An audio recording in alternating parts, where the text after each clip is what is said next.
There's another universe. Please make some noise.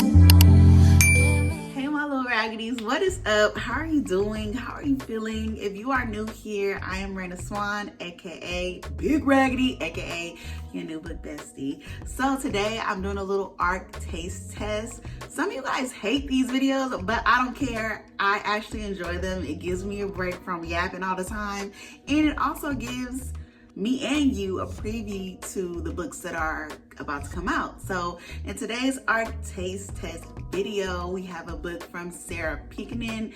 I've talked about Sarah before on this channel, and I absolutely loved her book, House of Glass. And this was one of my favorites from last year. And it was about a creepy, eerie kid who can't speak about a crime that happened in their home, and the main character is on the job to figure out what the hell is going on between the sheets in their home. And so I love this book so much. So when I saw that Macmillan sent me the art for The Locked Ward that comes out August 4th, I was like, hell yeah, hell yeah. And I immediately grabbed it. I didn't even read the synopsis for it. I just was like, yes, give it to me. I need that, gotta have that, I want that. So today we are gonna be listening to the first 3 chapters, 1, 2, 3. Yes, 3 chapters, they're very, very short. And I hope you guys enjoyed the synopsis for this book that we're about to listen to. It is in the chat. But basically, you guys, the main character is locked in a psychiatric ward because she killed her sister. Now, this ain't her real sister, she's adopted, but she killed her. And so when her estranged twin sister shows up to visit her for the first time, the very first thing she tells her twin, like, look, I didn't do this stuff. It wasn't me. Get me out of here. And so we trying to figure out, like, what's really going on. So I want you guys to enjoy it. Drop down in the comments. Let me know what you think. It is so eerie and creepy, you guys, and I cannot wait to get through the whole audio. It's about 8 hours long, but knowing me, I'm gonna speed that thing up, and I'm gonna probably get through it sometime this week, and then I'll drop my review on Instagram. So if you're not following me on Instagram, you probably should follow me on Instagram so you can see my review. All right, I'll see you guys in the next video. Make sure you leave me a heart, comment, like something, like this video, and let me know what you think about these 3 chapters we're about to listen to. Let's go.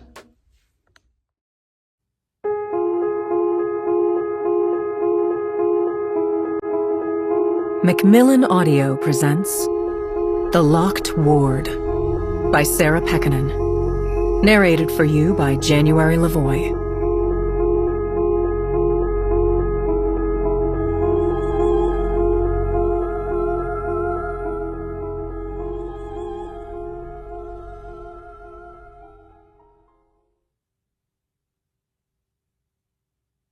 For Amy Casey Smith and Chris Smith, friends who turned into family. Deep vengeance is the daughter of deep silence. Vittorio Alfieri. Chapter 1. Georgia. You awaken slowly, struggling to surface, like you're swimming up through mud. Your arms and legs ache, and grit burns your eyes. A headache throbs rhythmically at the base of your skull. Your mouth feels sticky, as if your lips have been sealed together. Your eyes flutter open, and as they take focus, you see you're in a dimly lit room. It's tiny. The drab beige walls seem to press in on you. The drop ceiling is beige too. There's nothing on the walls. Nothing to orient you. Nothing familiar at all. The sharp, tangy aroma of bleach fills your nose, but it can't mask the odor beneath it. If despair had a smell, it would smell like this room. You have a good nose, a sommelier told you only a few nights ago, back when your life was your own, after he decanted a $100 bottle of wine and you identified notes of leather and blackberry. You feel too weak to stand up, but something deep within you is screaming at you to try. Then you realize your arms are cuffed to the sides of the bed. So are your legs. You're splayed out, completely helpless beneath bright green paper pajamas. You strain as hard as you can, but the Velcro cuffs, red bands for your wrists and blue for your ankles, don't yield. "Help," you croak, in a voice that sounds nothing like your own. You try to swallow, but your mouth is too dry. Then you hear something that makes you wish you'd stayed silent. A man's voice. "You're awake." Your heart shudders as you glimpse him seated on a plastic chair down by your feet. He wears burgundy scrubs and a somber expression. When you see his face, it all comes rushing back to you, a tsunami of memories, sending terror spiking through your veins. You remember why you were here. And you know no matter what you say or do, you will not be allowed to leave. You are no longer Georgia Cartwright, a 32-year-old woman with a job as a high-end wedding planner, a city apartment with a wall of windows, a weakness for ugly dogs, and a love of running. From this day forward, you are the newest resident of the locked ward. Chapter 2. Mandy. It's the crime of the decade! The early morning headline explodes across my iPhone as I scan it through bleary eyes. I read the first few paragraphs. A woman from a wealthy, socially prominent family is accused of bludgeoning her younger sister to death at the family estate in Charlotte, North Carolina, just 90 minutes away from my one-bedroom apartment, but essentially in another world. Pathological jealousy is the presumed motive. Then I scroll through more updates involving war, famine, and the breakup of my favorite celebrity couple. I recently made a resolution to avoid checking social media first thing in the morning because it supposedly causes depression. I'm not sure the news is any better. I stretch my arms above my head, then reluctantly pull myself out of bed. One of my employees took last night off, so work was especially hectic. At least I was filling in for my bartender, Scott, instead of the short-order cook. I'd rather pull beers and mix Jack and Cokes than stand over a deep fryer any day of the week. I step into my bathroom and twist the knob for hot water in my shower, then hesitate. I thought I heard a faint noise in the distance, just before it was muffled by the sound of rushing water. I listen hard and hear it again, the bright music of my phone's ringtone. Everyone in my life knows I work nights and not to call before 10 a.m., which it isn't even close to now. It could be spam, but something is urging me to turn off the shower and walk back into my bedroom. My phone is on my nightstand, flashing the words, "Private caller." Probably a salesperson, I tell myself. But some deep-seated instinct overrides my logical brain, pressing me to answer. "Amanda Ravenel?" The man's voice is raspy and urgent. "Who's asking?" I counter. "My name is Milt Daniels. I'm the public defender representing Georgia Cartwright." My mind reels. It's the case I just read about, the one with the insanely jealous sister. "Ms. Ravenel?" the man repeats. My throat is bone dry. If it weren't for the hard, smooth feeling of my phone in my hand, I'd assume I was dreaming. "I'm still here." "Would you be willing to come see my client?" I sink onto the edge of my bed, a feeling of surreality flooding me. Nothing about this call makes sense. I'd never heard of Georgia Cartwright until a few minutes ago. Why does her lawyer want us to meet? And how in the world does he even know I exist? "Why?" I ask. When he speaks again, his voice is gentler. "This may come as a surprise, or maybe you've known for a while. Georgia is your sister." I bark out a laugh. His words are nonsensical. Clearly he's been given wrong information. "I'm an only child," I correct him. "And you're adopted," he replies. I rear back, blood rushing between my ears. That's not something I hide, but neither is it something I advertise. It's simply part of who I am, like my gray eyes and dark brown hair. Let me call you back. What's your number?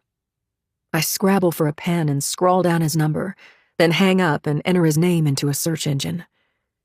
He appears to be exactly who he claims. I watch a snippet of an old video in which he answers a question from a reporter, and his voice matches the one that was just in my ear. My mind swims as I consider the information I have. He's a lawyer, one who relies on facts and data. And he's clearly checked me out if he knows I'm adopted. He must have a good reason to think his client and I are sisters. But there's something more tugging at me, something that goes deeper than logic and reasoning. A piece of me has always felt missing, like a phantom limb. I've carried around a hollow emptiness for as long as I can remember. I've never been able to figure out why. I had loving parents and a good childhood, happier than most, and I've never had my heart shattered by a man. The lawyer could be wrong. But what if he's found the missing piece in my life? When I call him back, he answers on the first ring. Why do you need me there? I ask. Georgia wants to see you. You're the only person she has asked for. If I go, I'll have to lean on my staff to run my bar, Sweet Bays. But they're competent, and it shouldn't be a busy night. There's one other thing. I clear my throat. The news reported that Georgia is 32.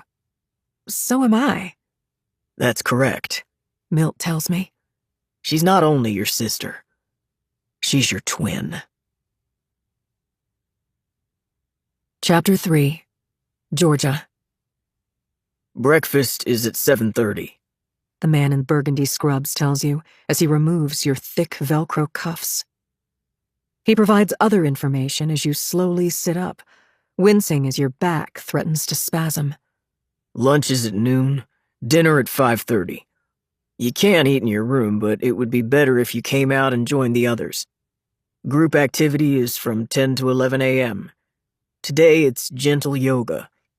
You have phone privileges, though those can be taken away at any time. It doesn't matter. There isn't anyone you want to call. Your bed is a thin mattress atop a one-piece, bright blue plastic base that's bolted to the floor. It's the only item in the room, now that the man has removed his chair. Would you like to use the bathroom? He asks. You give a slight nod, then slide off the bed, your feet landing on the floor. Someone put socks on you last night, the non-slip kind with rubber dots on the soles. The aide presses his back against a wall, staying a full arm's length away from you. His eyes never leave you. He gestures for you to walk through the open door first. You hear the scream just as you cross the threshold. She stole my glasses! A woman about your age, wearing a light purple sweatsuit, is standing in the hallway pointing at you, her voice outraged, but her face slack and devoid of emotion. You shrink back. Give me my glasses! The woman shuffles a few feet down the hallway, looking back at you the whole time.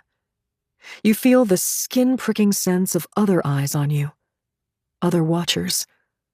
A tall, heavy-set man with rumpled dark hair, in a green paper top and pants that match yours, stands in a nearby doorway, gaping at you. Others appear, creeping forward in non-slip socks, appearing from doorways and around corners. Like museum-goers gathered around a new exhibit. Like predators encircling prey. They smell fresh blood, you overhear a nurse say, a chuckle in his voice. You are no longer a woman who loves sushi and hates Zoom meetings, who carries a bag with a sewing kit, stain remover, mints, and spare gold bands to every wedding she oversees. You are fresh blood. The aide points to a door. Bathroom's here. You step in and he closes the door, sealing you inside. You begin to tremble, as if your body is trying to shake loose the stares that still cling to you, the hungry gazes you feel through the door. You reach for the lock. There isn't one. There isn't even a handle on the inside. The only items in the room are a low metal toilet with no lid, a quarter roll of toilet paper resting in an indentation curved into the wall, a small, bolted-in soap dispenser, and a plastic sink with 2 buttons instead of taps. Bile burns your throat, and you lean over and dry heave into the toilet. Everything okay? The aide asks as he peers in the door. There are eyes and ears on you everywhere, even when you're crouched over the toilet, even when you're sleeping. You need something in your stomach, The aide tells you. come on. You rise on trembling legs and step out of the bathroom. There's a long, low-to-the-ground table in the center of an open room at the end of the hall, with individual paper trays of toast, scrambled eggs, oranges, and little cartons of milk and juice. Every face at the table turns to you. A man waves a piece of toast, calling, Well, hello there. in a bright, overly solicitous tone, the kind salespeople use as they approach. His eyes are vacant, even as they stare at you. Others stop chewing as their gazes roam over your face, your body. Are you an exhibit or prey? You know the schedule for today, but not the rules. Is it more or less dangerous to reply? The aide gives you a tray of food which you clutch in both hands. You can eat here. He says, pointing to a low plastic chair. You have an assigned seat, like in preschool. You don't move.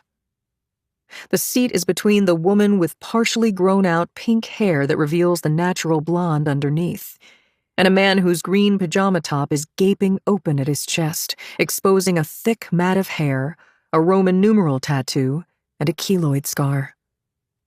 You won't be able to breathe sitting that close to them, penned in on either side. Fine. You can eat in your room this morning, The aide sighs. but you need to go to activity.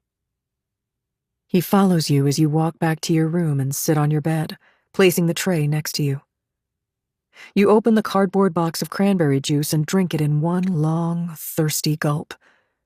The tray holds a plastic spoon and fork, but no knife. You look around your room again. You're used to sizing up spaces in a glance. It's a professional skill. The room is 8 by 10 feet. There's no closet. The floors are linoleum. There's a window that isn't really a window. It's covered with a glaze and a tightly woven metal screen that lets in only the faintest wisp of light. There's one item in your room you didn't notice before. A small dome affixed to your ceiling. You've seen this item in hotels and shops. You know exactly what it is. The dome is made of plexiglass to keep the camera inside from being tampered with or broken. Even though you're in an empty room with a watcher standing in the doorway, other eyes are still observing you. You are no longer the daughter of one of the wealthiest families in North Carolina, accomplished equestrian, daily Wordle player, expert on dozens of types of flowers suitable for a statement wedding bouquet, and passionate fan of deep tissue massages. You are case number NC-0416729.